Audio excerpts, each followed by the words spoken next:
Hey friends, Mark Holmes here, and as always, thank you guys for watching, commenting, and subscribing to the Joe Blue Sports Report. Without you guys, this literally does not work.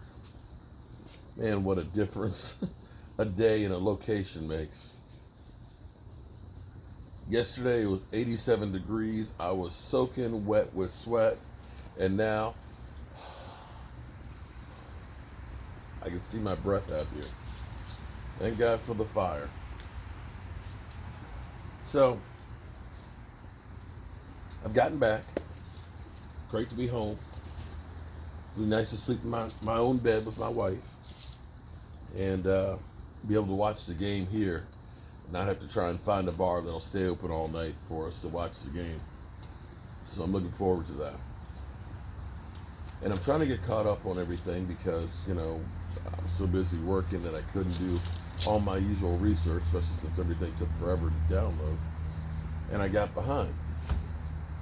And this evening, I'm looking on Twitter and they have like polls for MVP. And as I'm looking at the polls, some people say Christian McCaffrey. He's having a great season for Carolina, with Cam Newton out and everything else. You look at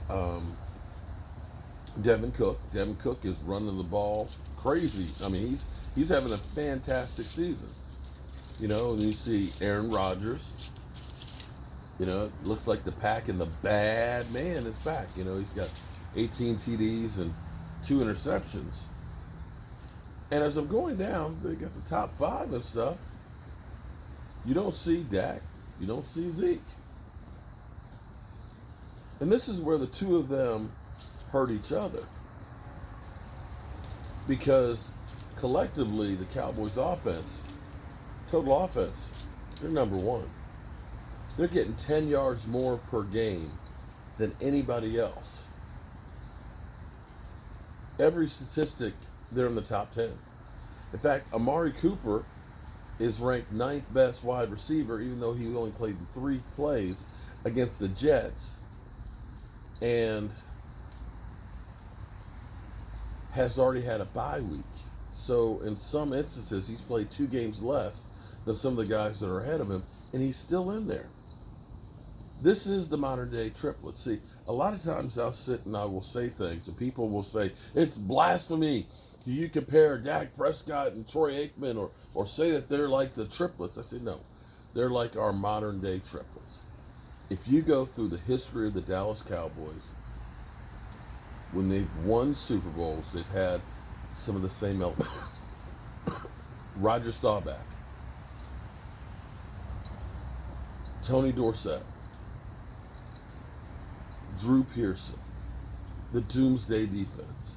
That was the Dallas Cowboys identity. You go through the 90s, Troy Aikman, Emmitt Smith, Michael Irvin, and Doomsday Defense number 2. And in some ways, for 1 year, you could say that we had the triplets in DeMarco Murray, Tony Romo, and Des Bryant.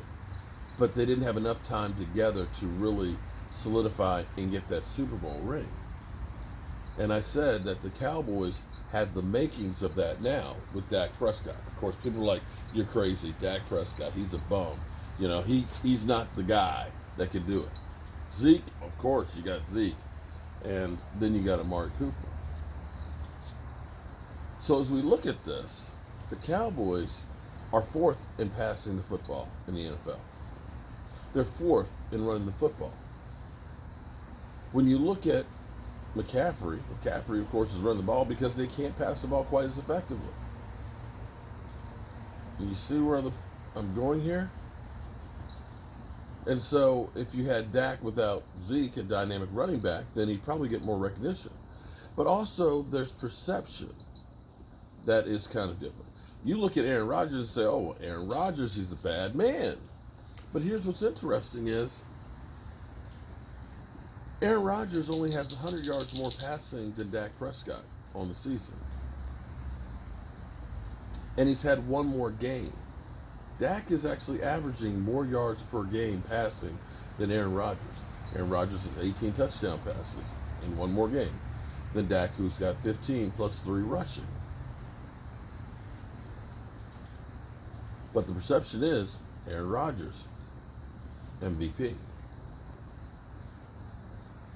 What's interesting is Dak has more yards per game on less passes because Dak is averaging almost a full yard more per pass.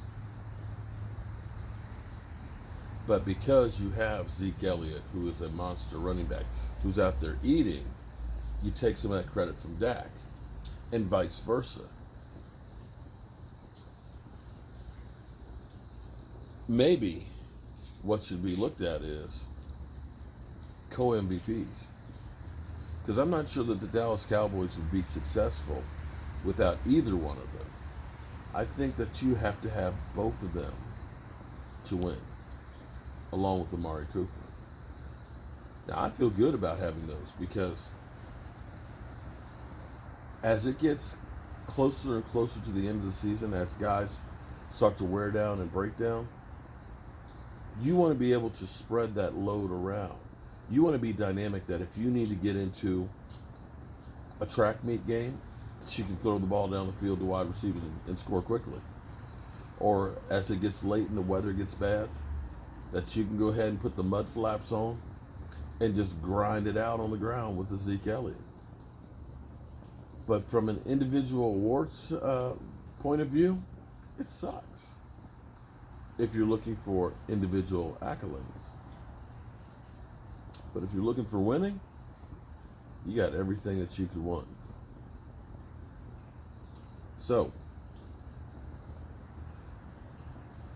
I guess we shouldn't look for an MVP coming out of Dallas unless it's co-MVPs. No. I can't wait for tomorrow night. Simba? What are you doing, dog? Dog over here jumping around. Nobody want me to get my video together. I had my niece and nephew here making s'mores, and they're just showing their rear end. Now I got the dog over here showing his rear end. Well, I guess that's a sign that it's time to turn out the lights, because this party's over. Boys, it's good to be home. Just wish it wasn't so damn cold. Damn.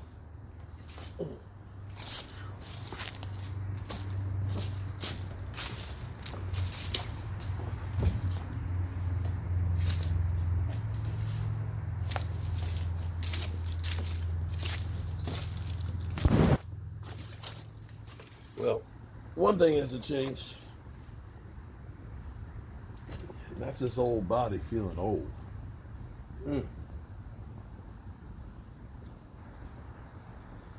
I got so many people out there to thank. Philly 500 has been rallying his troops to get them to vote for Fan of the Year for me, which is really cool. People like Law Nation have helped, and other YouTubers and other friends, family, and everybody else. I don't know if I'll win, but I know from all the support that I've gotten from all of you, I already know I'm a winner. And I know I'm truly blessed.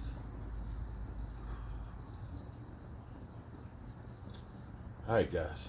I'm going to go in here and I'm going to go to bed. Hope you guys have a great night. Be safe out there. And I'll see you in the morning.